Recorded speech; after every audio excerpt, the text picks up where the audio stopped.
Juices flowing, meat searing, frite frying, smells inspiring, melts like butter, hearts a flutter for steak frites supper.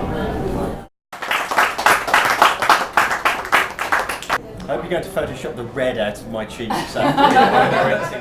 Steak frites is probably the most important meal that anyone can eat. If you're feeling under the weather, it reinforces you. If you're pissed off, with a nice glass of Santa Cristina. If you want to restore yourself or comfort yourself, there's no dish like it. Which of the three steaks did you like best? Oh, for me it's all about the onglet. Fantastic. Just the sheer luxury of the fillet was undeniable.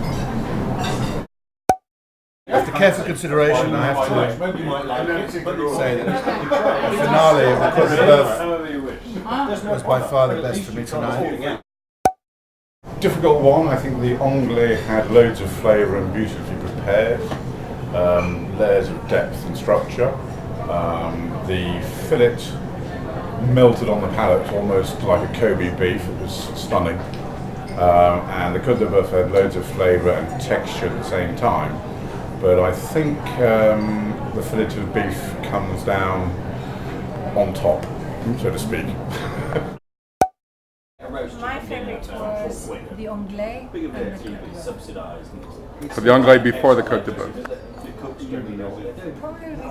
Probably because it was first when I was still hungry. I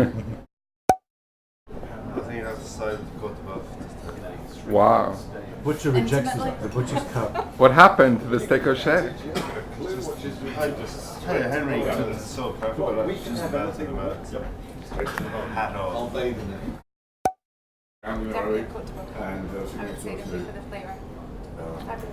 It's good because I hear that's what you're having at your wedding.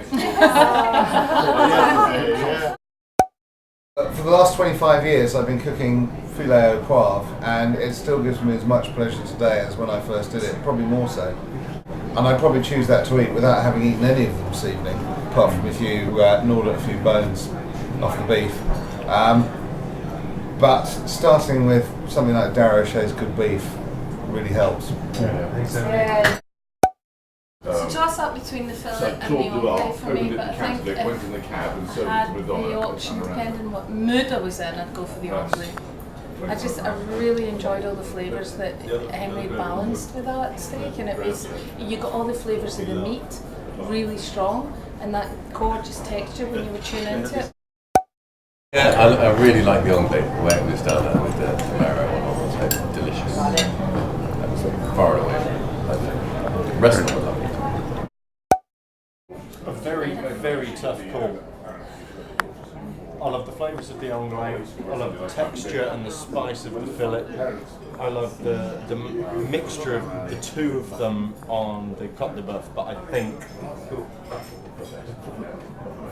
it's got to be the onglet, just for the perfect flavour and the perfect texture of the beef and the bone marrow and the whole balance of everything in the way that Henry cooked it.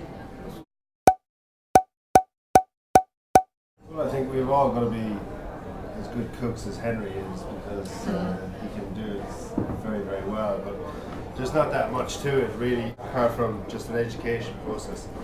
And once you get comfortable about what you're cooking, it's all down to personal preference. As long as husbandry and quality is adhered to, and then you rest meat, you cook it properly, you should be there. And you have the perfect wine to go with it. That's the major thing too, as well. The wines, I think, personally went very well. I think the Santa Cristina very, very well with the Côte de boeuf and the flavours. The Côtes-du-Rhône was voluptuous and spicy at the same time for the fillet.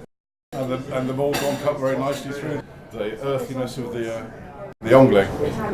And there's one other thing that we haven't talked about. The one essential thing that you have to have with a good steak frite is a good béarnaise sauce.